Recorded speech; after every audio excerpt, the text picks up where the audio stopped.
ಭಾಳ ಡಿಸಪಾಯಿಂಟ್ಮೆಂಟ್ ಆಗಿದೆ ಈ ಬಡ್ಜೆಟಿಂದ. ನಿರಾಶೆ. ನಾನು ಗೂಗಲ್ ಮಾಡಿದೆ, ಇದು ಕನ್ನಡ ಸಿಗೋದು ನಿಮಗೆ ನಿರಾಶೆ.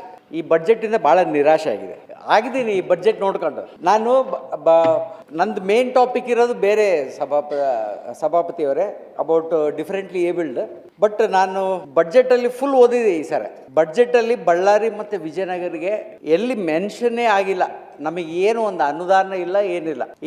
ಏನೇ ಹೇಳಿದ್ರು ಕೂಡ ಪ್ಯಾರಾ 108 KMERC ಅಂತಾರೆ, 148 ಕೂಡ KMERC ಅಂತಾರೆ.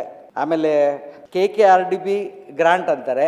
KKRDB ಬಗ್ಗೆ ಭಾಳ ಮಾತಾಡ್ಬೇಕಂದ್ರೆ KKRDB ಎದಕ್ಕೆ ಬಡ್ಜೆಟಲ್ಲಿ ಹಾಕ್ತಾರೋ, ನಮಗೆ ಯಾವಾಗ ಬರ್ತದೋ KKRDB ಗ್ರಾಂಟ್ ಎಲ್ಲಿ ಯೂಸ್ ಆಗ್ತದೆ ಅಂತ ಕೂಡ ಗೊತ್ತಿಲ್ಲ. ಸೇಮ್ ಥಿಂಗ್ ವಿತ್ KMERC ಬಗ್ಗೆ ಅವೆಲ್ಲ ಮಾತಾಡಿದ್ದೆ. ನಮ್ಮ ಬೋಸರಾಜ್ ಸಾಹೇಬ್ರು ಇದ್ದರೆ ಚೆನ್ನಾಗಿತ್ತು, ಇವತ್ತು ಅವ್ರಿಗೆ ರಿಮೈಂಡ್ ಮಾಡ್ಬೋದಾಗಿತ್ತು ನಾನು. ಮತ್ತೆ ಅವ್ರು ಏನೇ ಅವ್ರ ಅಧಿಕಾರಿಗಳಿಗೆ ರಿಟೈರ್ ಆಗ್ತಾರಂತ ಏಪ್ರಿಲಲ್ಲಿ, ಅದಕ್ಕೆ ಬಿಟ್ಬಿಟ್ಟಿದ್ದೀನಿ, ಡ್ರಾಪ್ ಮಾಡಿದ್ದೀನಿ ಆ ಟಾಪಿಕ್ನ.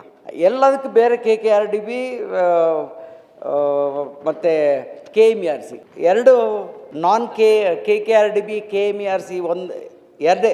Post metric hostel for BC in Bellary para 205, para 250 labour ಡಿಪಾರ್ಟ್ಮೆಂಟಿಂದ residential school in Kurugodu and Siruguppa.